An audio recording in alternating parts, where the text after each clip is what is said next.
Hi everyone, welcome back. I'm doing a special edition video going over page 102. So it's module 1, topic 2, lesson 4, page 102. This is an activity 1. I feel like it's really important just to go over this page independently. If you need to watch the pages before this, it's on a different video, so please pull that up and watch it. It says, consider a different rectangular prism. Describe the dimensions of the faces of the net that are on opposite sides of the rectangular prism.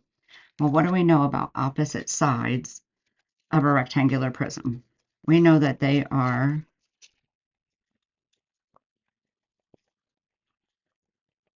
the same on opposite sides, right? And you guys have this at school. Should have it with you maybe in your binder. We said all its opposite faces are congruent, so it's the same. Now I have all kinds of numbers and writing on this. So for this video, I want to use a clean side so that you can get a better picture of what's going on. So we're going to write all opposite sides are congruent. So that means they're the same in their length and their width. So if we could figure out the length and width of all of them, maybe we can figure out, because 6 asks us to do the surface area. So maybe we can figure out the surface area. So let's look at the blue one first. Let's look at the blue. So the blue's length and width. So the blue's here, but it has this line, which does not have a number yet. But down here is a 6, and I know all of these have to be the same. These are all rectangles that are the same length. If they weren't, it wouldn't fold up into that rectangular prism. We couldn't have one line this way taller than another or shorter. That wouldn't work. So we know this is 6 right here.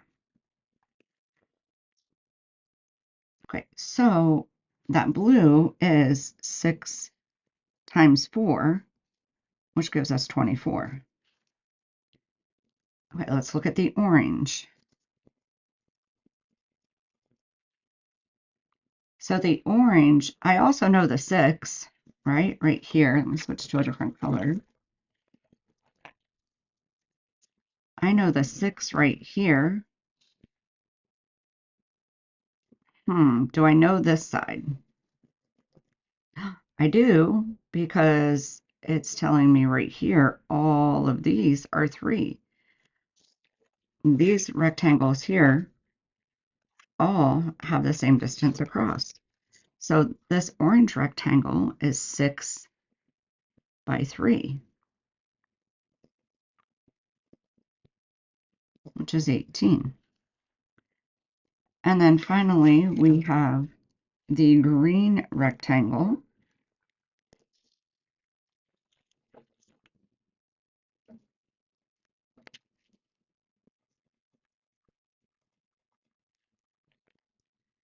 And we know its dimension. So we know the 3, but do we know the other side? So we need this distance. How do we figure out this distance? Well, let's look at what we know. Okay, so we know all of these long distances are 6. Those edges are kind of getting in the way. So those edges those flaps, I should really call them. So let's just say we know all of these going down here are 6. Right, all of these long lines here are 6. And it's telling us this is 4. So then this side across from it has to be 4. And which rectangle is opposite it? Well, let's fold it. Okay, so this one right here is opposite it. So if I unfold it, so it's here. So these are 4. Okay, and they told us up here at this top up here was 3.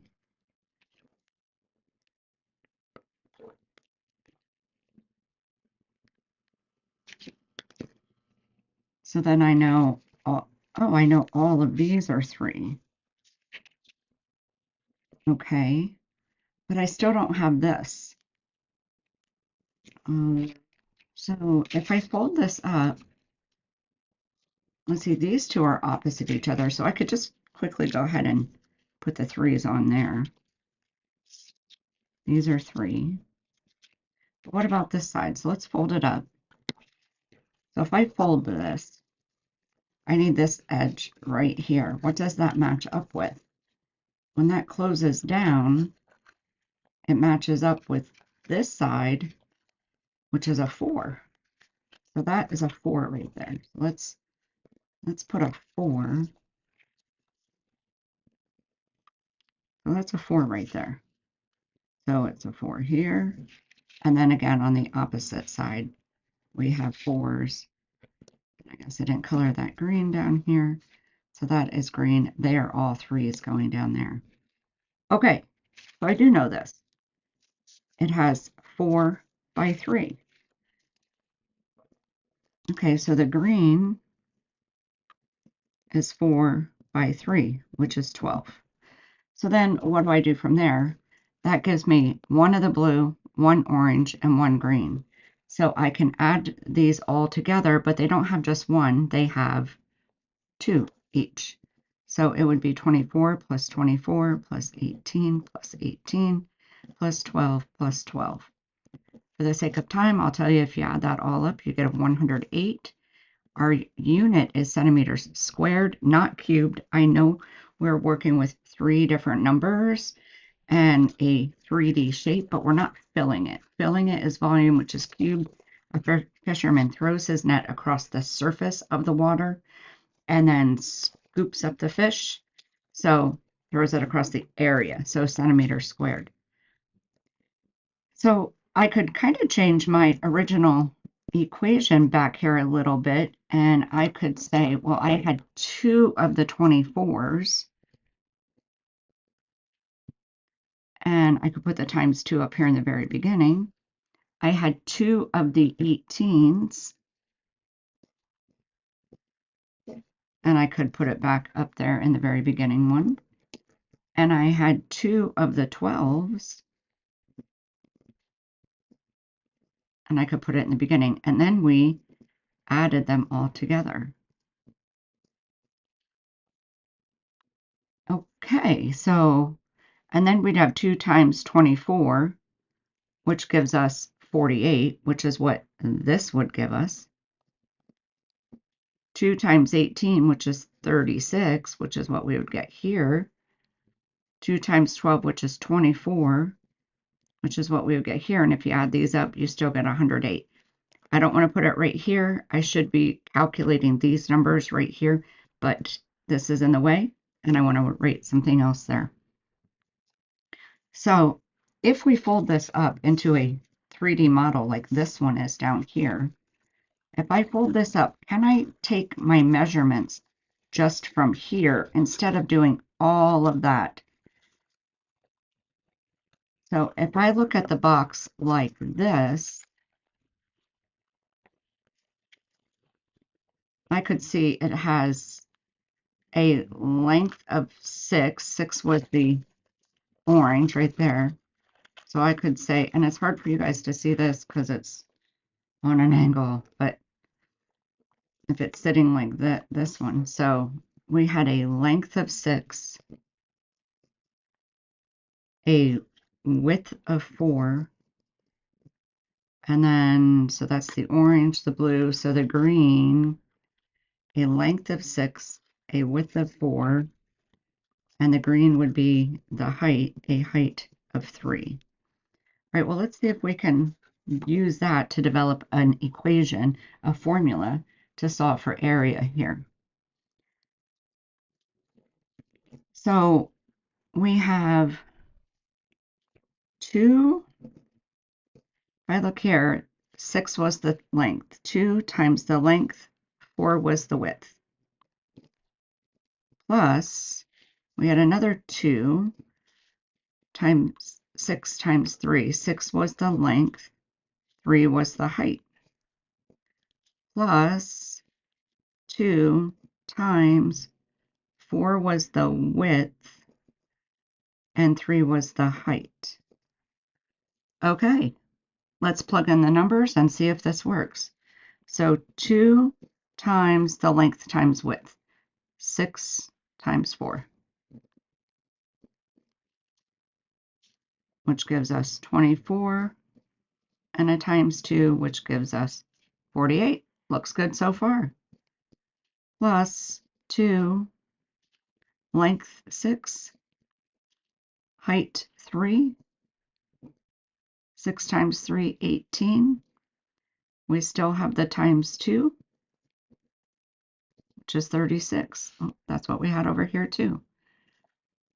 Plus 2 times the width of 4 and the height of 3, which is what we had here.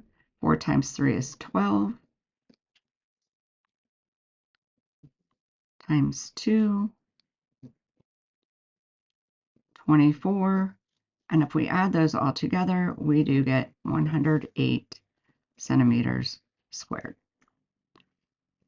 Excellent. I want to jump you down to the bottom one. I want to do this one together.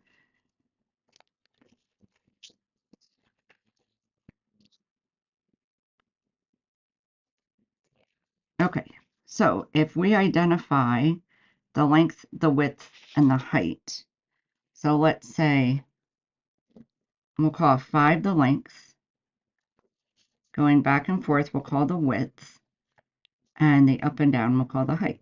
That makes sense, right? All right, let's go back to this formula right here and let's see if this works. 2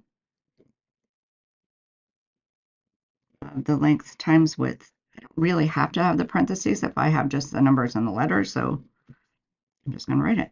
2 of the length times height plus 2 of the width times height. All right, let's fill it in. That's an L. So 2, now I have to put the parentheses because I'm going to put a whole bunch of numbers side by side.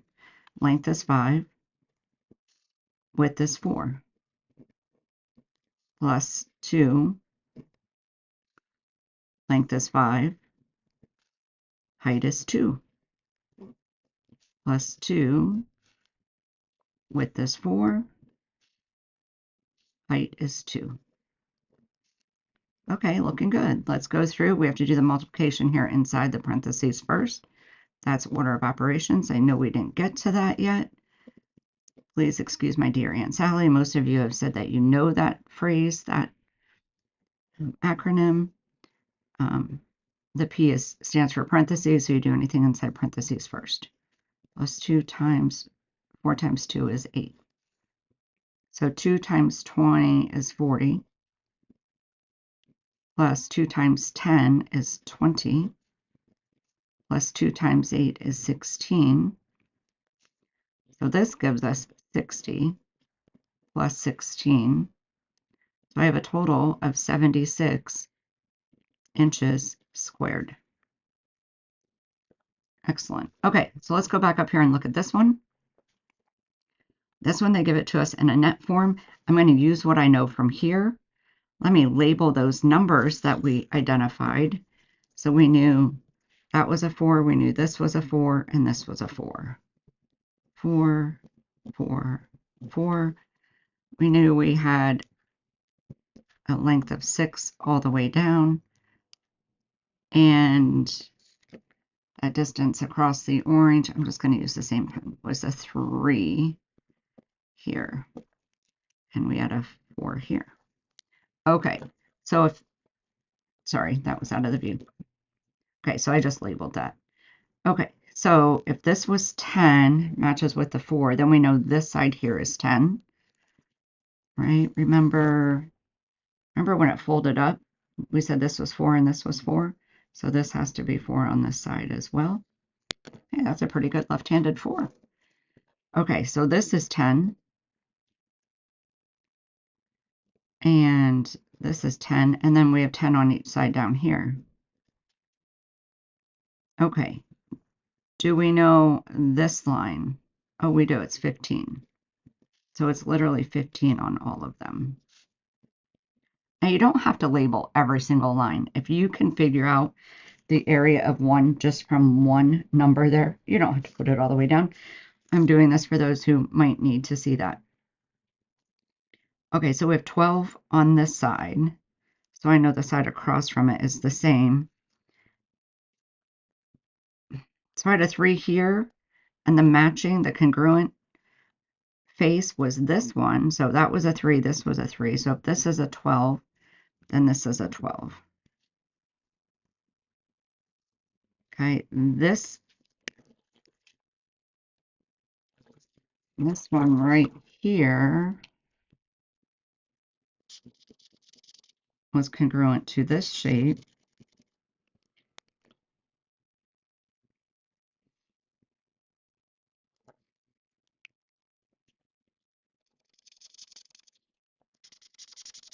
If you want to color things in, please do so. If you want to draw lines along the side, if you want to use your rectangular prism as a model, do that. That's why I had you not fold it, so you could even lightly write some numbers on there that you could erase each time then. Okay, so I know the blues are congruent. So if that's 10, this is 10. So I see this rectangle has a 10 by 15, and it does here as well. So there's 2 of the 10 by 15. Actually, I'm going to say 15 by 10. Because when I fold this up, I would see the 15 as the length. So there's 2 of those. So that's 150. And again, I could do 150 plus 150. And this is one of the ways you're going to do it on the surface area box activity. Times 2, and that gives me 300. The orange is a 15 by 12. 15 by 12 is 180, but there's 2 of those, so that's 360.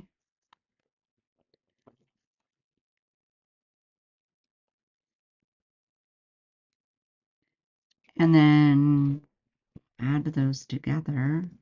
So 180, 180.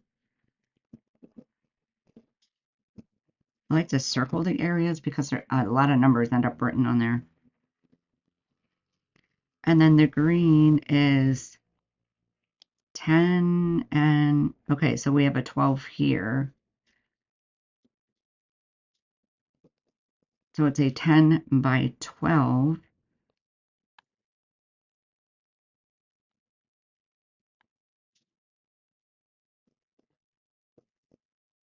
But, oh, I didn't put the 2 there. I hope you guys did. But there's 2 of them. So it's 120. So I could write 120 twice. 2 times 120 is 240. If I add them up in either place, I should get 900.